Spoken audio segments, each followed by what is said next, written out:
Récemment, j'ai eu le besoin de ralentir un peu le rythme comme ça peut m'arriver de temps à autre.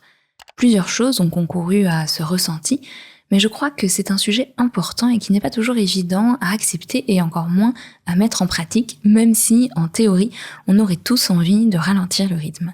C'est donc le sujet de notre épisode de podcast du jour. Installez-vous confortablement et laissez-vous porter.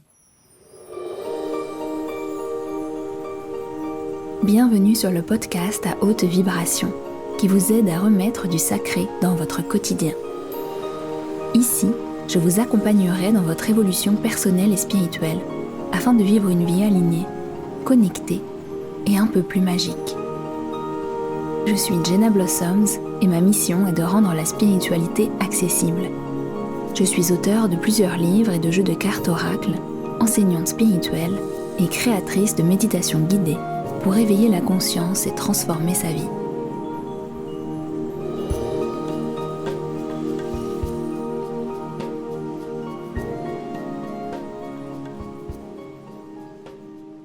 Alors cette thématique de savoir ralentir, c'est quelque chose sur lequel j'ai pas envie de dire travailler, mais sur lequel je réfléchis depuis assez longtemps, parce que je vois que c'est particulièrement difficile de s'autoriser à ralentir, à déconnecter, à vivre des moments avec plus de lenteur et moins de productivité. J'avais déjà fait un autre épisode de podcast sur la productivité, justement, et dans celui-là, j'ai envie d'aller explorer le fait de savoir faire des pauses, de savoir s'arrêter ou de savoir ralentir, peu importe finalement l'espace de notre vie dans lequel on a envie de mettre une pause, que ce soit dans notre travail, dans nos créations, dans un projet dans lequel on met notre énergie, que ce soit une façon de faire, une habitude, quoi que ce soit, il arrive qu'on ait besoin à certains moments de ralentir, voire de faire véritablement une pause. Et j'ai remarqué, parce que c'est mon cas, mais peut-être c'est aussi le vôtre, que c'est parfois très difficile pour l'esprit d'accepter ces moments-là.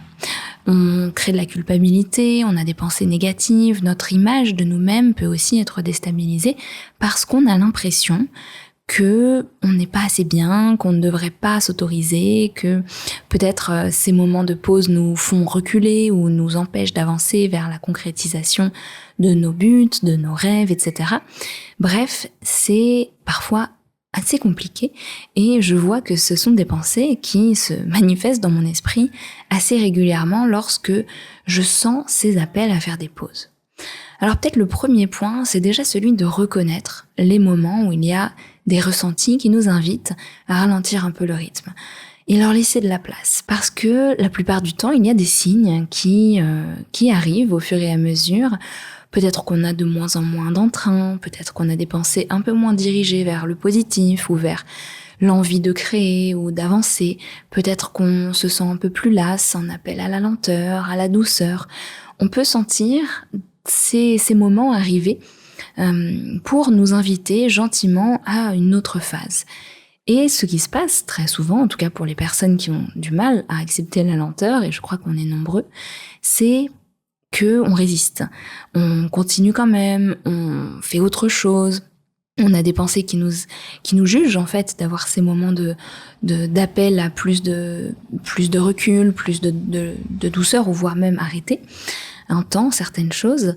Et le premier message que j'ai envie de faire passer à travers ce podcast, mais aussi que je me rappelle à moi-même, c'est l'importance de reconnaître et d'accueillir ces signes avant qu'ils ne soient trop forts, trop violents, avant que nous soyons véritablement épuisés, mais que nous puissions accueillir ces messages comme un signe sain. Absolument sain qui nous invite à adopter un autre rythme pendant un temps, qui nous invite à entrer dans une autre phase, une phase peut-être plus d'intériorité, une phase un peu plus vide, qui peut être déstabilisante, certes, mais qui a de nombreux bénéfices, on va le voir dans un instant. Je crois aussi que l'écoute intérieure, vous savez, je le prône beaucoup à travers tout ce que je fais, que ce soit mes livres, podcasts ou vidéos, cette connaissance, cette écoute, cette présence à ce qui se passe en soi est particulièrement, on va dire, accrue dans les moments où on se sent le besoin de ralentir. Il y a une présence à ce qui se passe à l'intérieur, à nos pensées, à nos émotions, qui est absolument importante et qui vient nous indiquer aussi ce dont nous avons besoin dans ces moments-là. Souvent, c'est quelque chose de très sage, de très sain, et qui a un sens important que de ralentir. Même si mentalement ça peut paraître difficile, on a l'impression qu'on va à l'encontre de nos buts, ou de ce qui serait normal de faire, ou de ce que la société nous invite à faire, il y a généralement un sens plus profond qu'on ne comprend pas toujours. Ce sens, il peut être multiple, ça peut être un besoin pour le corps de ralentir, ça peut être notre âme qui nous invite à aller regarder certaines choses à l'intérieur, peut-être des émotions qui ont besoin d'être libérées, peut-être des projets qui ont besoin d'être réajustés ou des souvenirs qui ont besoin aussi d'être transmutés, regardés avec présence. Parfois, c'est tout simplement qu'on a besoin de faire une pause pour mieux revenir après, pour vider un peu notre sac, notre eau intérieure, afin de revenir plus tard avec une eau fraîche, une nouvelle inspiration, une nouvelle énergie. Et il y a vraiment ces cycles qui sont très présents. C'est aussi une thématique dont j'ai déjà parlé, notamment sur les vidéos YouTube sur l'énergie yin. Mais ces cycles sont sains et sont naturels. Et nous les avons tous. Il suffit de regarder la nature qui a des cycles.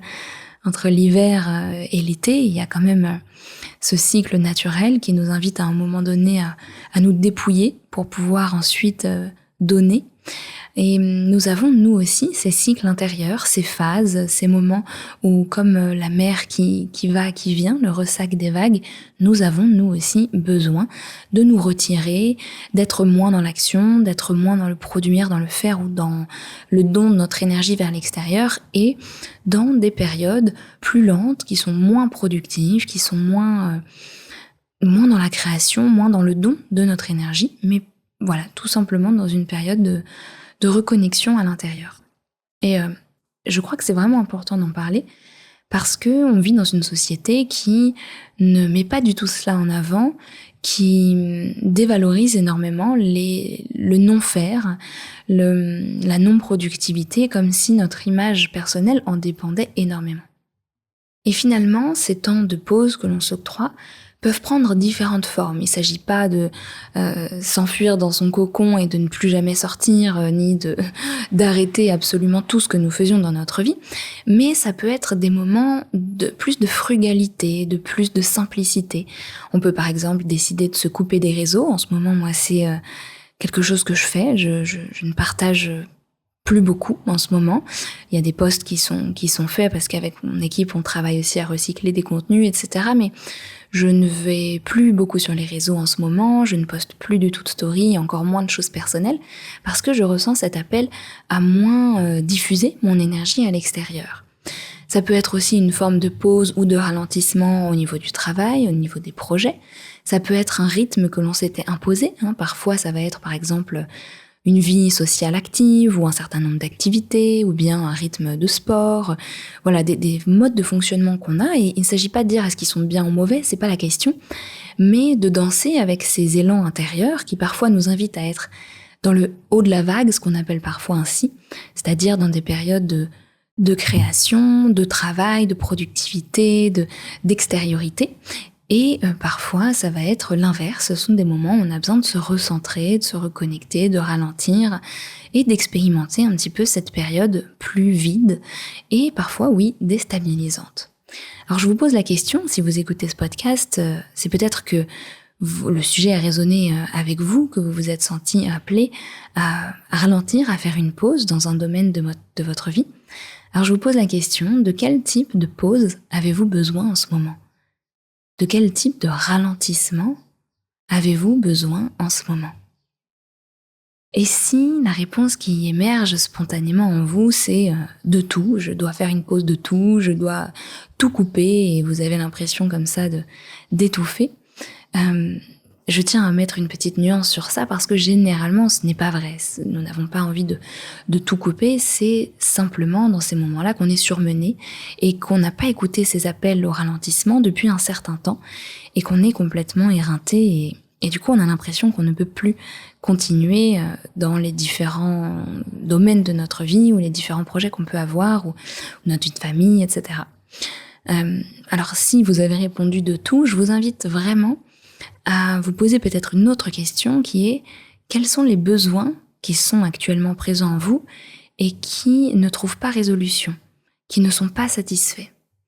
Et ça peut être un besoin de temps pour soi, un besoin de compréhension, un besoin de repos. Vous voyez, prenez vraiment le temps, peut-être après ce podcast, de méditer sur cette question, d'écrire peut-être aussi, et de faire le point sur quels sont les besoins qui sont actuellement présents en vous, sans les questionner, sans les juger, sans vous demander si c'est bien, si c'est légitime, si c'est juste par rapport à vos projets, mais simplement leur donner de la place et leur permettre d'exister. Quand moi-même je me suis posée, j'ai réalisé que j'avais besoin d'un temps plus tranquille, plus apaisé, où en fait aussi je prenais un autre rythme par rapport en général au rythme très intense de création de contenu que j'ai la plupart du temps, parce que c'est vrai que comme je suis très passionnée, je peux écrire, créer des vidéos, des podcasts, des posts sur les réseaux, des livres, des méditations, tout un tas de projets, vraiment de nombreux à la fois. Mais il y a des moments où c'est tout simplement pas le cas, donc j'ai besoin de ralentir. Et lorsque j'ai posé cette question à mon âme, quels étaient mes besoins, eh bien, c'était un besoin justement de maintenir mon énergie dans mon cercle personnel, de retrouver une forme d'intimité. Ça paraît un peu étrange parce que je partage pas vraiment ma vie privée sur les réseaux, mais vraiment une sorte de contenance, de reconnexion à de la simplicité et surtout à faire une pause de ce flux intense de création de contenu que j'avais. C'était vraiment un besoin qui était fort. Et même s'il me déstabilise parce que je ne suis pas habituée, parce que j'ai l'impression parfois que je perds mon temps, j'ai l'impression, vous voyez, toutes ces pensées qu'on peut avoir, j'ai l'impression que j'avance pas aussi vite que je devrais, que je pourrais, etc., que je perds du temps. Ces pensées, je les vois, je les observe, j'essaye de leur parler avec compassion et de me rappeler que si ce besoin a émergé à l'intérieur de moi, c'est qu'il a un sens. C'est qu'il a un message à me faire passer, c'est qu'il n'est pas là pour m'embêter ou pour me stopper dans l'élan de mes projets et de mes envies. Il est simplement là pour prendre soin de moi. C'est vraiment ce murmure doux de notre âme qui nous dit voilà, pour avancer de la meilleure façon dans ta vie, ce besoin de ralentissement est la meilleure solution, la meilleure proposition que nous pouvons te faire. Et quand on tourne les choses comme ça, eh bien ça change tout. On se dit que c'est plus un problème à régler, un moment une mauvaise passe, quelque chose de difficile, et on cesse aussi beaucoup de s'en vouloir, mais on reçoit ça comme un cadeau. Ah tiens, actuellement je suis guidée à ralentir, et c'est ce qu'il y a de mieux pour moi. C'est quelque chose de sain, et c'est de cette façon que je vais pouvoir avancer. Peut-être même que c'est un raccourci que je prends sur certains projets sans m'en rendre compte. Et comme je vous le disais, pour autant, il ne s'agit pas forcément de tout arrêter. Là, actuellement, je n'ai pas complètement arrêté mon travail. Je continue de créer des ateliers pour la communauté Reconnect que j'anime. Je continue d'écrire de temps à autre. Je continue d'enregistrer ce podcast ou de faire quelques autres contenus. Mais le fait que ça n'ait rien à voir avec mon rythme habituel me permet d'expérimenter autre chose, me permet de vivre un autre rythme et de voir comment je me sens aussi dans ce rythme-là. Par exemple, plutôt que de travailler dès le matin, tôt, tous les jours, même parfois le week-end, la plupart du temps d'ailleurs, eh bien, le matin, je réfléchis autrement, je me demande ce dont j'ai besoin, je me demande qu'est-ce qui m'appelle, qu'est-ce qui m'anime. C'est vrai que j'ai aussi cette liberté de pouvoir organiser mon emploi du temps comme je le souhaite, mais je crois qu'on a tous la possibilité de se poser certaines questions sur nos priorités, sur ce qui nous appelle, sur comment est-ce qu'on organise notre emploi du temps, notre semaine, etc. Et parfois, insérer un petit peu de changement, inclure de nouvelles questions, ça permet de voir de nouvelles réponses finalement. Et ces ajustements que j'ai faits, par exemple, j'ai changé le rythme des publications. Le podcast, en ce moment, on est passé de 1 épisode par semaine à 1 épisode toutes les 2 semaines. Et sur YouTube, de la même façon, je faisais 1 vidéo par semaine. Actuellement, je suis passée à 1 vidéo toutes les 2 semaines, donc ça m'a beaucoup allégée. Et du coup, ça me permet de vivre quelque chose de différent et de voir comment mon processus de créativité évolue dans un nouveau contexte et dans une nouvelle façon finalement puisque j'ai plus de temps pour chaque vidéo, pour chaque podcast, etc., eh bien je peux les aborder autrement. Et peut-être que ça peut vous inspirer vous aussi à parfois changer un peu la structure, le cadre, le rythme, pour vous permettre d'avoir de nouvelles idées, d'avoir de nouvelles expérimentations et de voir que peut-être certaines choses marchent plus ou moins bien pour vous, selon vos projets et vos inspirations personnelles. Et puis, le fait de prendre du recul sur les choses, de regarder avec un peu plus de détachement, autrement, est extrêmement bénéfique pour la créativité, ça c'est sûr, mais aussi pour avoir de nouvelles intuitions, des idées et des ressentis qui émergent. Puisque je suis un peu moins impliquée et la tête dans le guidon de mon travail, de mon activité, ça me permet de regarder mon activité avec plus de détachement et de voir les choses aussi différemment. Je peux voir la trajectoire dans laquelle je me dirige, je réfléchis aussi à plus long terme en ce moment, c'est intéressant. Par exemple, vu que je suis plus tous les jours dans ma création de contenu à fond, eh bien, je peux réfléchir sur les prochaines années où j'ai envie d'aller avec mon activité, mettre en place des stratégies aussi pour le jour où j'aurai envie de ralentir véritablement, le jour où j'aurai d'autres projets, etc. Et je crois que ces moments-là nous permettent de regarder les choses autrement. Je crois que c'est Léonard de Vinci qui disait que parfois faire une pause sur son travail, c'était la meilleure façon d'avancer sur son travail. Alors, c'est sans doute pas exactement ça la citation, mais vous comprenez l'idée. Et que parfois ça nous permet justement de voir les choses complètement sous un autre angle, d'avoir de nouvelles idées et de pouvoir s'y remettre avec une fraîcheur qui petit à petit peut nous quitter lorsque nous ne prenons aucune pause et que nous nous acharnons à la tâche. Et puis, dans ces moments-là, on réajuste beaucoup de choses, que ce soit dans notre façon de fonctionner, dans notre travail, mais aussi dans notre monde intérieur. Parfois, on peut s'octroyer du temps pour faire des choses qu'on n'avait peut-être pas le temps de faire ou qu'on avait oubliées, qui étaient importantes pour nous lorsqu'on avait la tête dans le guidon tout le temps, et qui pour autant sont très propices à la croissance personnelle. Par exemple, en ce moment, je lis énormément. Alors, je lis quand même beaucoup, de manière générale, parce que c'est quelque chose que j'aime beaucoup, mais d'avoir plus de temps, je me permets de me plonger dans des livres, par exemple, de fiction, qui n'est pas toujours le cas, parce que je lis beaucoup de livres quand même de non-fiction, et ça me fait un bien fou, ça réveille mon imagination, ma créativité, ça reconnecte aussi à mon âme d'enfant, de me plonger dans différentes histoires, ça m'apprend des choses aussi sur d'autres cultures, par exemple, parce que c'est des livres historiques, par exemple. Donc vous voyez, il y a des moments comme ça où on a des appels à faire autre chose, qui viennent nous reconnecter à des pans de notre être que nous avions peut-être oubliés, mis de côté ou que nous avions délaissés un temps.